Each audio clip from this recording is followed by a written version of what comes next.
माँ,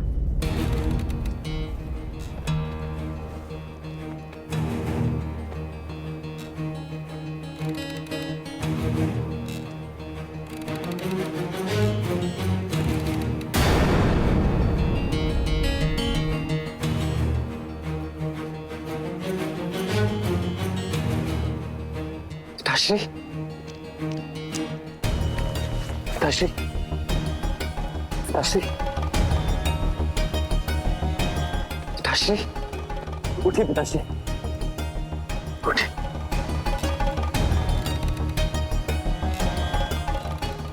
विश्राम करिए पिताश्री।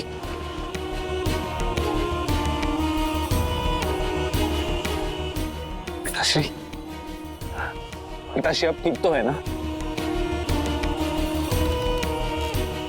पिताश्री आपका स्वास्थ्य,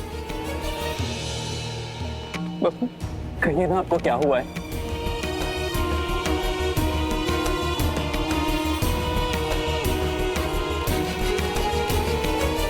माँ, आप थी ना पिताश्री के साथ,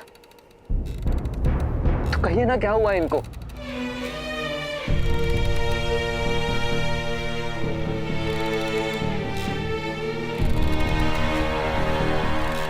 माँ,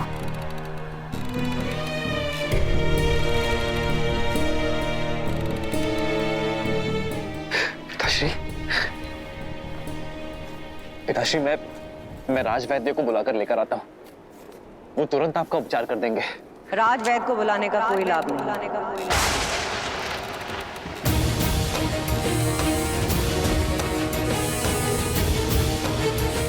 इनकी पीड़ा तन की नहीं, मन की है, मन की है।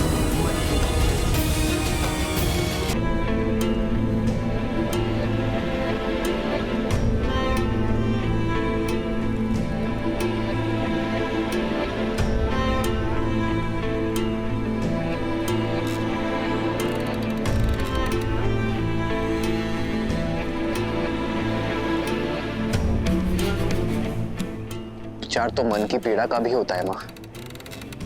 आप मुझे बताइए, कौन सी बात है जो पिताश्री के मन को व्यथित कर रही है?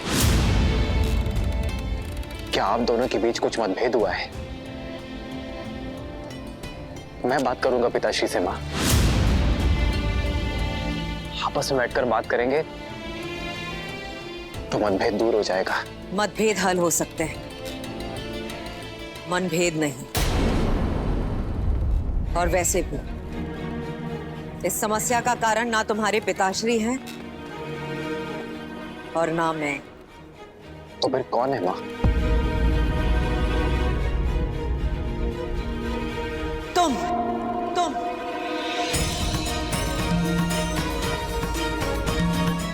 हो इस समस्या का कारण राम। तुम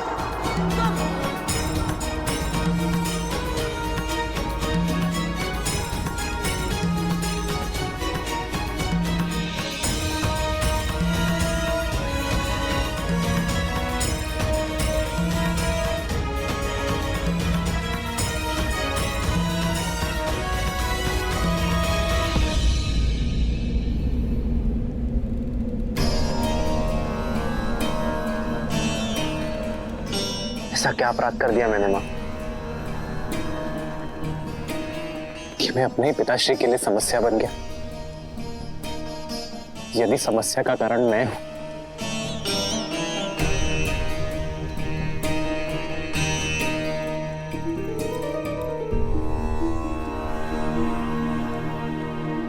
तो उसका निवारण भी मैं ही करूंगा माँ।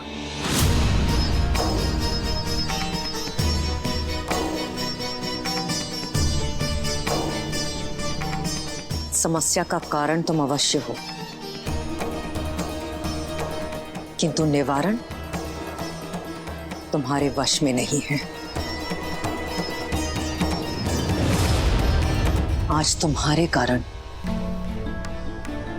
तुम्हारे पिताश्री वो करने जा रहे हैं जो आज तक किसी रघुवंशी ने नहीं किया। कोई की मर्यादा को तोड़ने का अपराध।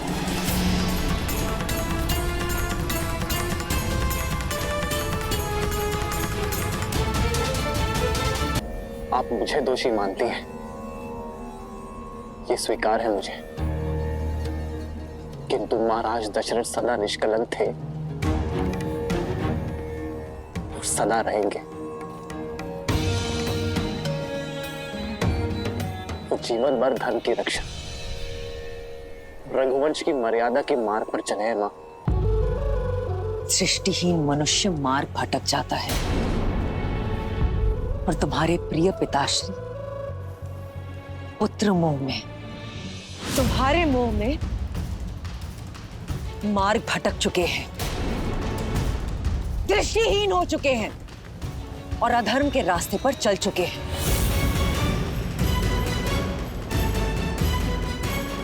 विश्वास नहीं होता?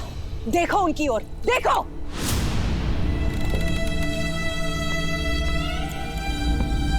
मर्यादा भंग करने के शूल ने इनके शब बांध दिए, किंतु इनका मुख साक्षी है कि रघुकुल की मर्यादा का पालन नहीं कर पाए और अपने दिए गए वचन से पलट गए हैं ये। पूछो इनसे,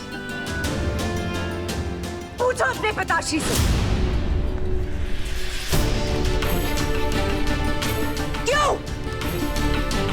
क्यों मेरे बलिदान का मान नहीं रखा जा रहा है? सम्रासुर युद्ध के पश्चात जो 2 वरदान मुझे दिए थे, उनकी पूर्ति करने से क्यों हिचकिचा रहे हैं? पूछो अपने पिताश्री से राम, पूछो।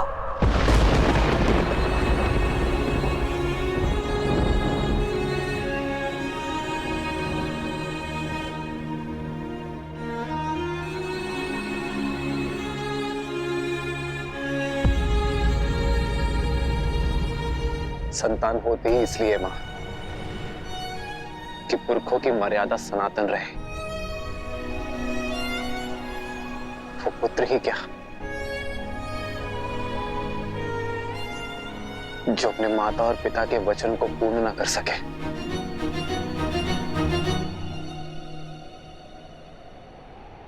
क्या वर मांगे थे आपने मां? आदेश दीजिए।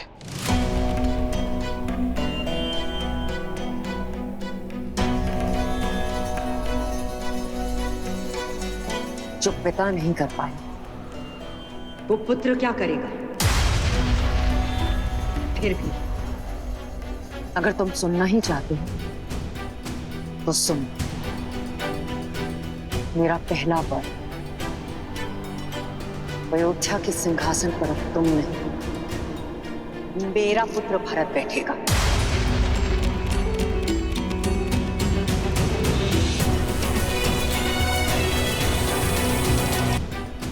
तो सुन,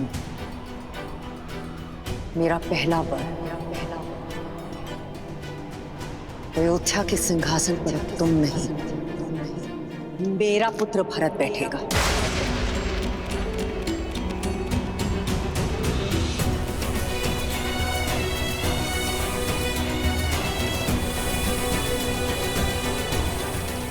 बस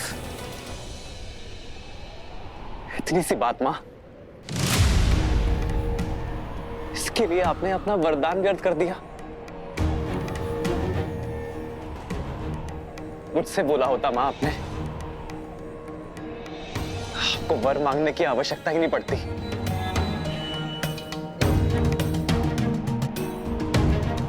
मेरा भरत राजा बने, ऐसे किसी को क्या आपत्ति हो सकती है मां?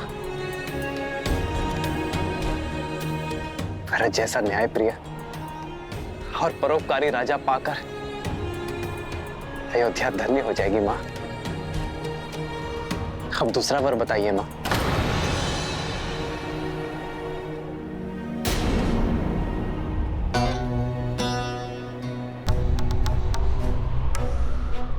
मेरा दूसरा वर,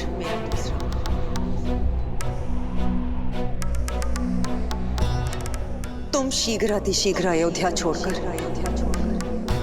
14 वर्षों के लिए वनवास चले जाओ।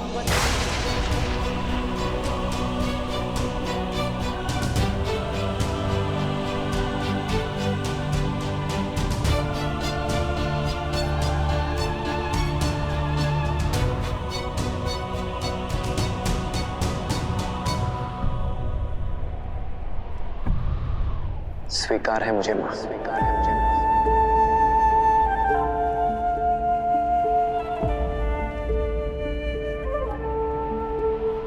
हाँ, थोड़ा कष्ट होगा।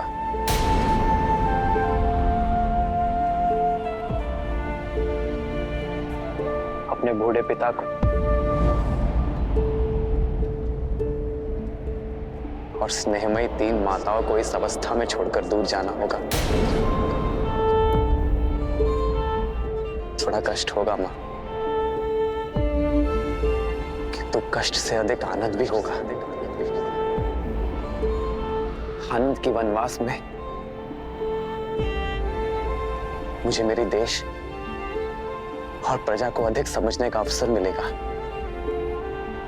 संतों से सीखने का, संतों की सेवा करने का और उनसे उचित ज्ञान प्राप्त करने का अवसर मिलेगा।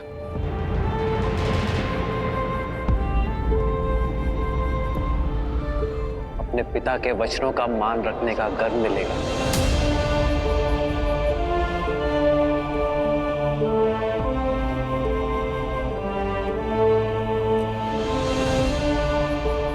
अपनी मां की इच्छा को पूर्ण करने का संतोष मिलेगा।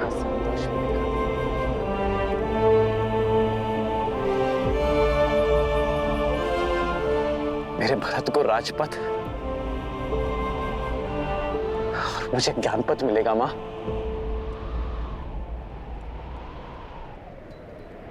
मां, ये वर मांगकर आपने इस राम की झोली में आनंद और सुख भर दिया है मां।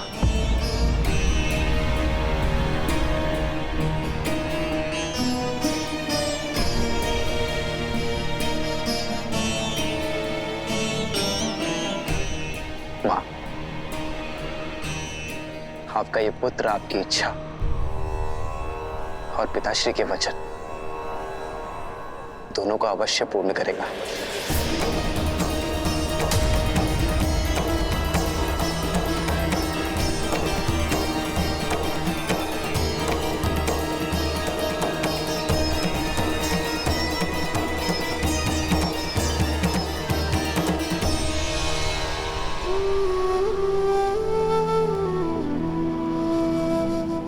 पिताश्री,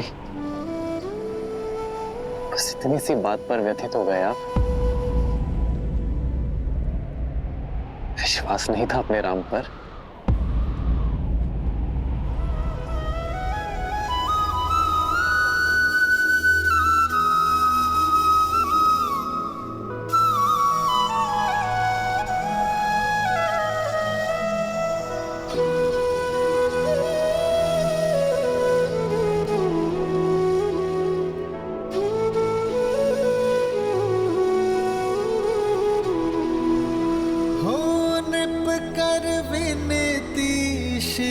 को पुकारे,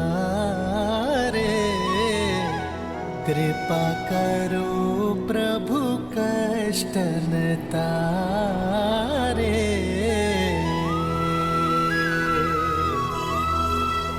आशुतोष तुम जग पालनहारी, दीन दुखी मैं अवध बिहारी।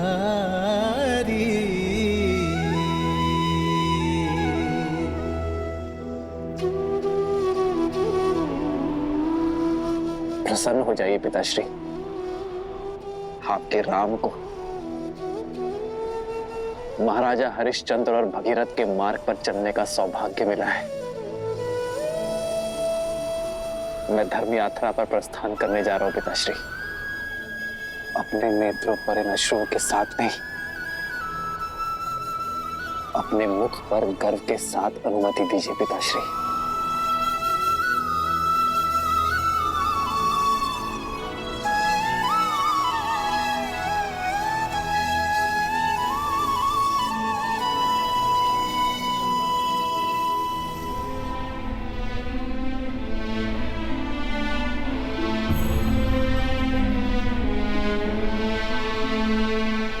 अमात्य सुमंत्र,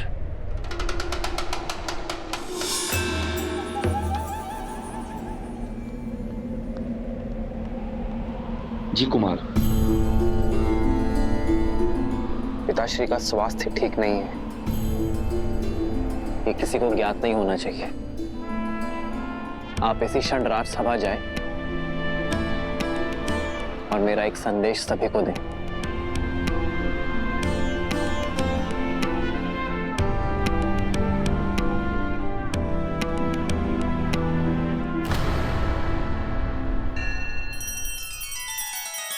श्री रामचंद्र कृपालु भजुमन हरण भव भय दारुणम नव कंज लोचन कंज मुख कर कंज पद कंजारुणम। सिया राम, सिया राम, सिया राम, सिया राम। आदर्श और मर्यादा की है ये कथा महापावनम।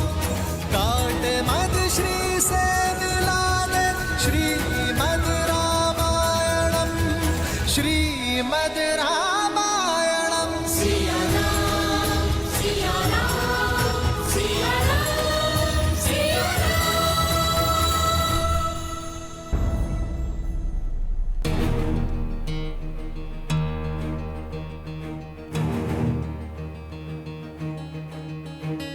महाराज अभी तक नहीं आए? बात कुछ गंभीर प्रतीत होती है।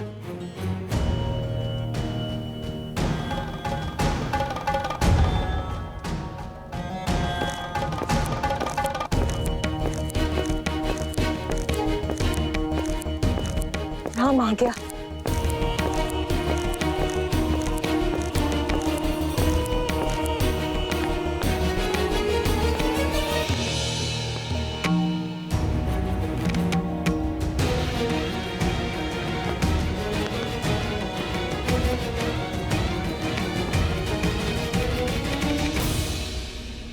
आप सभी को खेद सहित सूचित किया जाता है कि किसी विशेष कारणवश कुमार राम का युवराज्याभिषेक स्थगित किया जाता है।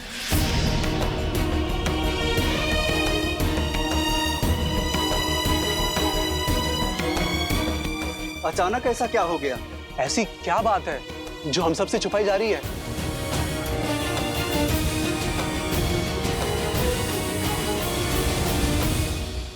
महाराज दशरथ और कुमार राम का विनयपूर्वक आग्रह है अपनी प्रजा से कि आप सब अपने अपने घरों की ओर प्रस्थान करें। उचित समय पर आप सबको संबोधित किया जाएगा।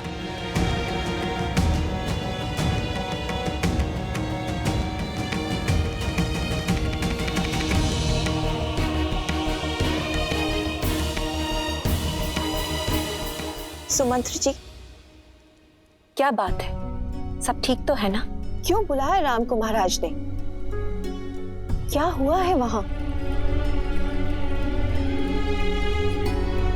आप मौन क्यों हैं? सत्य बताइए सुमंत। कुमार राम महाराज के साथ ही हैं। उन्होंने आप सबसे निश्चिंत रहने के लिए कहा है। मैं स्वयं उनसे मिलकर आती हूँ। जी माँ, चलिए। ठहरिए।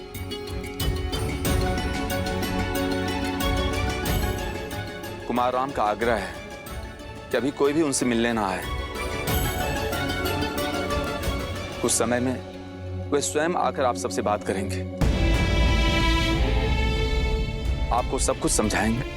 किंतु बात क्या है सुमंत? क्षमा महारानी, मुझे केवल इतना ही संदेश मिला है।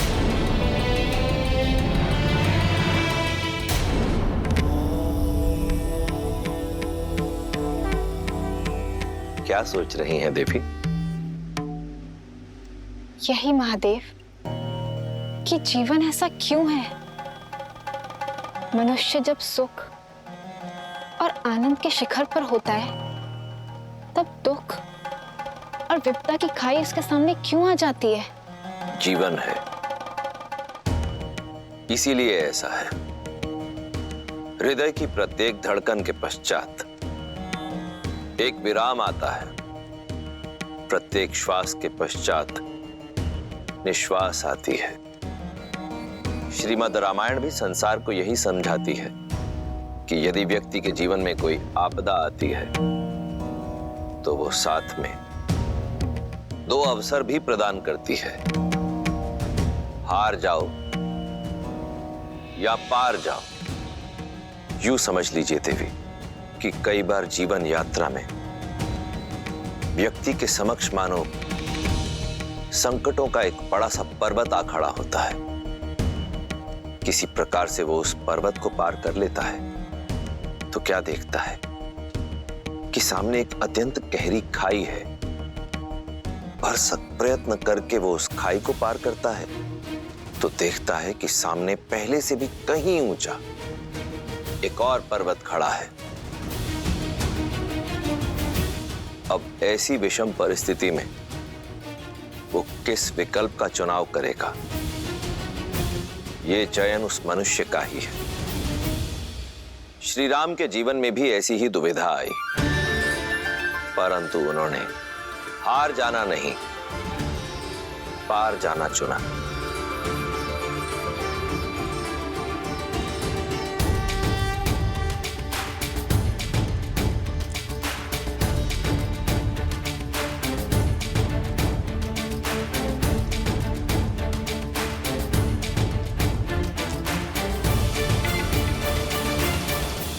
ना जाने किसकी कुदृष्टि लग गई। इतने उत्साहित थे हम कुमार राम के युवराज अभिषेक के लिए। कुदृष्टि लगी तो है, उतर भी जाएगी। देखना, शीघ्र ही कुमार राम के सिर पर अयोध्या का मुकुट होगा। कितनी झूठी आशाएं बांध रही हो। अरे अयोध्या का मुकुट तो क्या, अयोध्या के मिट्टी का कण भी नहीं मिलेगा तुम्हारे राम को। शुभ अवसर पर कैसी बातें कर रही हो मंत्रा काकी? हाँ, लगता है वृद्धावस्था में आपकी बुद्धि खेल रही है आपके साथ। मेरी बुद्धि नहीं खेल रही है, बल्कि ये सब मेरी बुद्धि का रचा हुआ है। राम नाम जपने वाली कैकेयी के मन में पुत्र मोह जगाया है मैंने। महाराज से अपने दोनों वचन मांगने के लिए विवश किया है। तुम सब देखना, अति शीघ्र मेरा भरत अयोध्या का पहले युवराज बनेगा और उसके बाद नरेश। और तुम्हारा वो राम है ना, वो बनेगा वनवासी। इतना बड़ा षड्यंत्र रचा तुमने। नरक में जाओगी तुम, नरक में जाओगी, नरक में जाओगी तुम, नरक में। अयोध्या की प्रसन्नता को निराशा में बदल दिया है तुमने। निराशा नहीं, ये तो मेरे वर्षों की आशा है जो शीघ्र ही पूरी होगी। और अति शीघ्र भरत का सूर्य उगेगा और राम का सूर्य डूबेगा।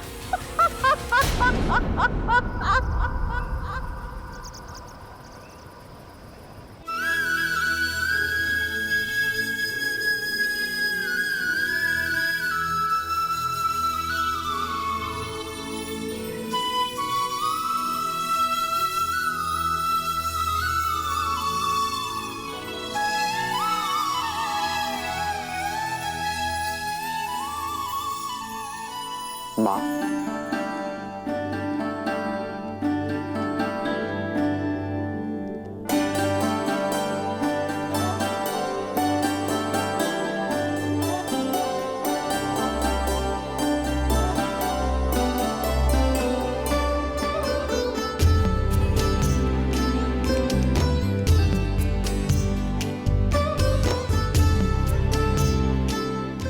माँ मैं जो विघ्न था वो टल गया राम? हाँ माँ,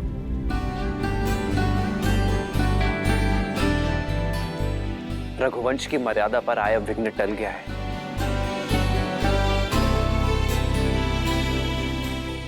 युवराज अभिषेक होगा, आपके पुत्र का ही होगा माँ।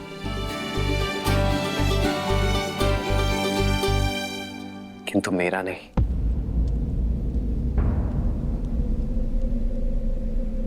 मेरे भाई भरत का होगा।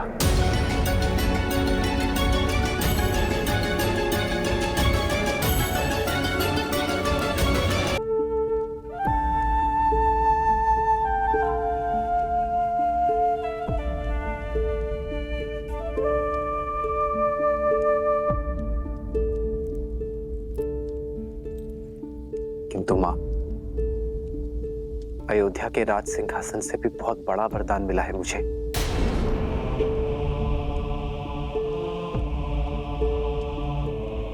अपने पिताश्री के वचन को निभा सकने के योग्य बनने का वरदान।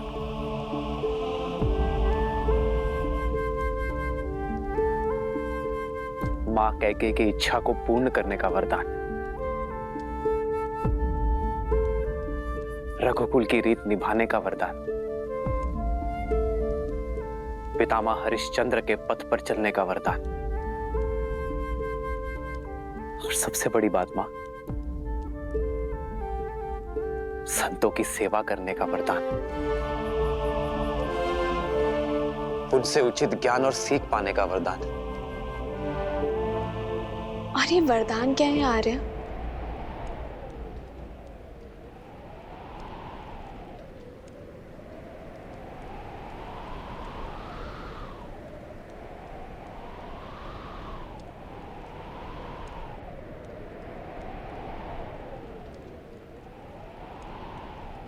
चौदह वर्ष का वनवास।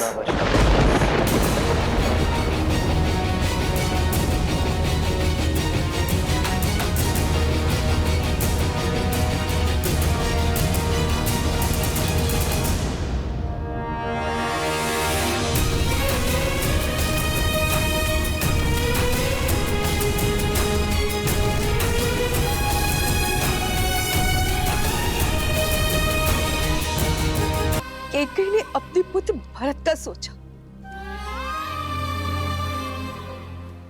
ठीक है,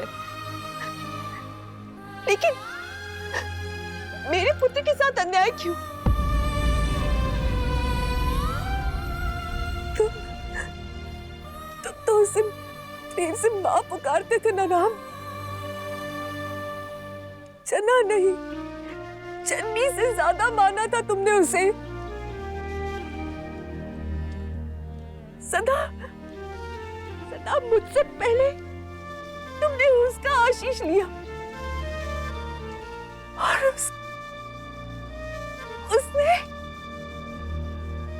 उसने ये अभिशाप दिया। इतिहास कभी क्षमा नहीं करेगा उसे, ना मैं कभी क्षमा करूंगी। मैं नारायण से प्रार्थना करूंगी। नहीं,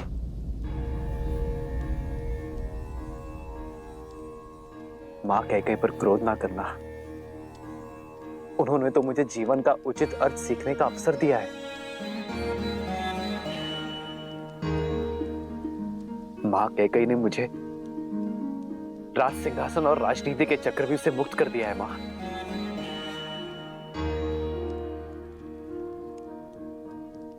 मेरा भरत, मेरा प्रिय भरत अब राजा बनेगा। मेरे सारे दायित्व, राजमुकुट का बोझ अब भरत संभालेगा। मां,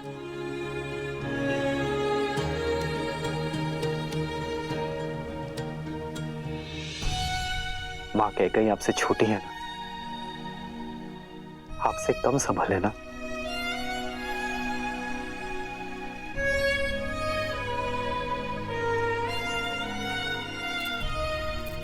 सब वरदान तो पा चुके हो राम, आप मुझसे क्या चाहते हो?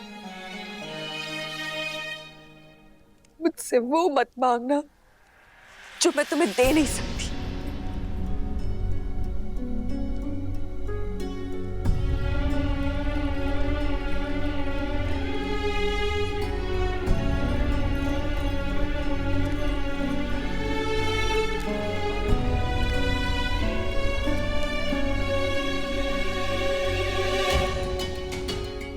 मैं वही मांगने आया हूं मां, जो आप मुझे नहीं देना चाहते।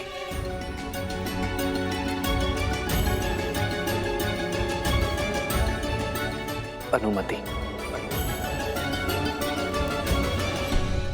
वन में जाने की।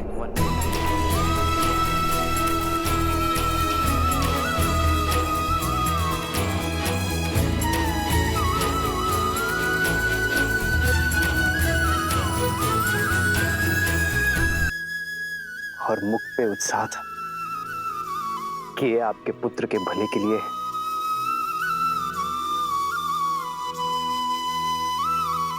आज भी ऐसी स्थिति है मां, किंतु इस बार पुत्र का हित पहले से बड़ा है मां।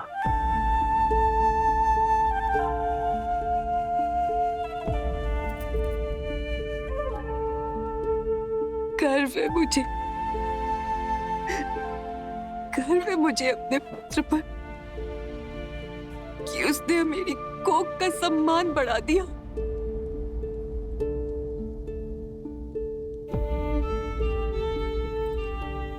तुम्हें अनुमति ना देकर मैं अपने पुत्र का त्याग झूठा नहीं करना चाहती पुत्र।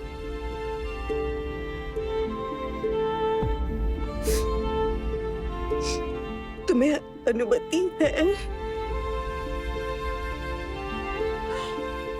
अनुमति है पुत्र, पर क्या सारे धर्म तुम्हारे पिता और तुम्हारी विमाता के लिए, अपनी जननी के लिए कोई धर्म नहीं? सोचा नहीं कि मैं तुम्हारे बिना इस महल में कैसे रह पाऊंगी? 14 वर्ष जब मेरा पुत्र वहां वन वन भटक रहा होगा। नहीं, मैं भी चलूंगी, मैं भी चलूंगी पुत्र, मैं भी तुम्हारे साथ चलूंगी पुत्र।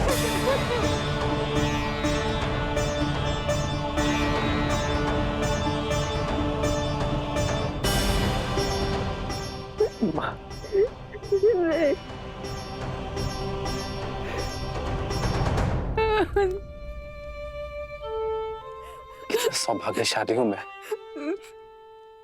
कि मुझे आप जैसी मां मिली, जिस मां ने मुझे धर्म के मार्ग पर चलना सिखाया। आज उसी के साथ अधर्म कर दूं मां। धर्म की यात्रा का प्रारंभ मैं अधर्म के साथ नहीं कर सकता मां। संतान से पहले पति धर्म आता है मां। पिताश्री को आपकी यहां आवश्यकता है, इसीलिए आपका सम्मित स्थान अयोध्या है मां, अपने पति के पास। मुझे विश्वास कि मेरा पुत्र धर्म पालन करके लौटेगा, पर आशा नहीं कि जब तुम लौटोगे तो तुम्हारे स्वागत के लिए मैं जीवित रह पाऊंगी। नहीं माता, मुझे विश्वास है विवाह के पश्चात जैसे आपने हमारा स्वागत किया था, वैसे ही वन से लौटने के पश्चात आप हमारा स्वागत करेंगी।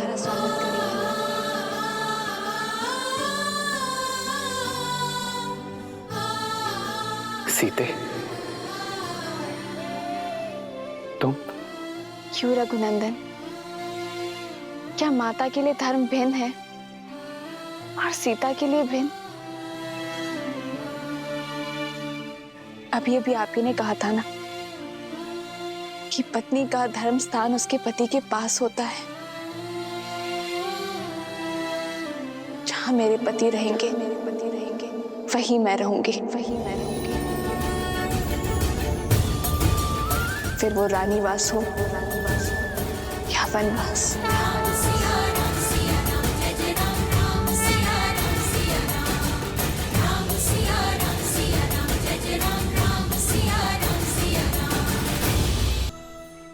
नहीं पुत्री, तुम नहीं जा सकती। तुम अयोध्या की कुलवधू हो, तुम कोई वनवासिनी नहीं हो सकती।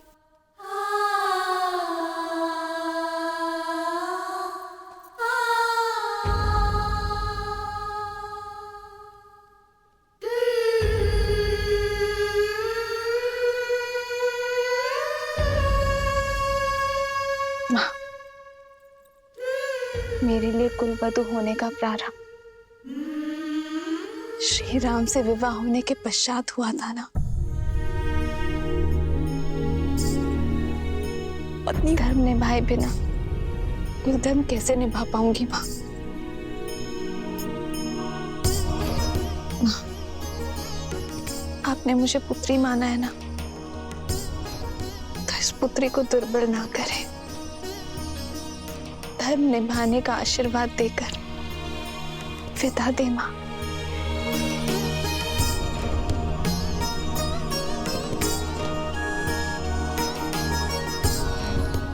वनवास का आदेश केवल मेरे लिए है सीता। अपना प्रारब्ध मैं तुम्हें नहीं दे सकता।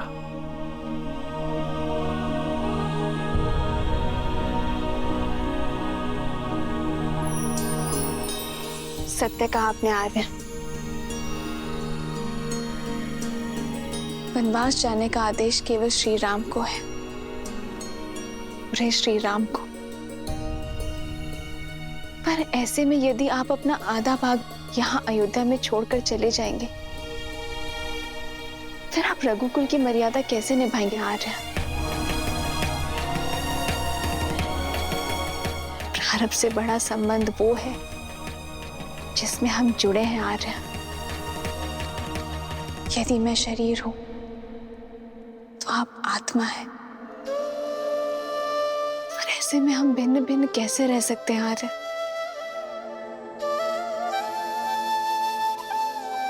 एक स्त्री एक घर की शोभा होती है सीता, जो आदर स्नेह की पात्र है। उन्हें वनवास का भागीदार नहीं बनाया जाता सीता। अयोध्या का वैभव छोड़ वन के अभावों में तुम कैसे रहोगी सीता? मेरा वैभव तो आप है आर्य।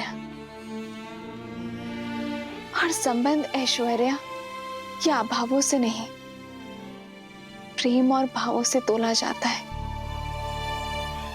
रानी वास हो या वनवास, जहां श्री राम होंगे वहीं सीता करेगी निवास। राम सिया राम सिया राम सिया राम राम। इस मार्ग के हर पग में तुम्हें दुख के कांटे मिलेंगे सीता।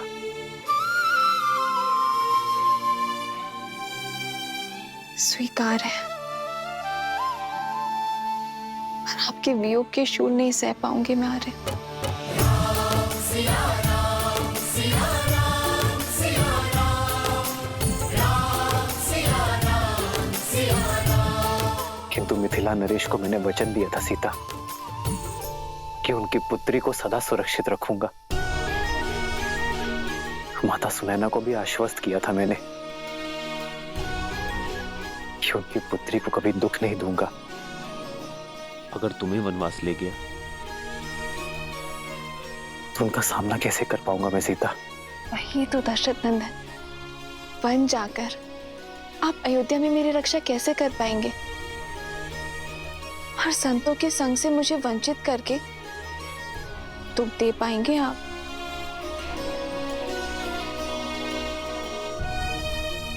कहीं आप स्वार्थी तो नहीं हो गए? वन की सुंदरता, ऋषियों के सत्संग से मुझे वंचित करके स्वयं सारा सुख भोग लेना चाहते हैं। आप अपना वचन पूरा करें, ये गर्व है मेरे लिए। लेकिन आर्य, मैंने भी वचन दिए है, माता पिता को वचन दिए है कि मैं सदा मिथिला के संस्कारों को निभाऊंगी। अग्नि को साक्षी मानकर वचन दिया है कि मैं सदा आपकी परछाई बनकर रहूंगी। मैं जनक नंदिनी सीता वचन देती हूँ कि मैं आपका हाथ कभी नहीं छोड़ूंगी।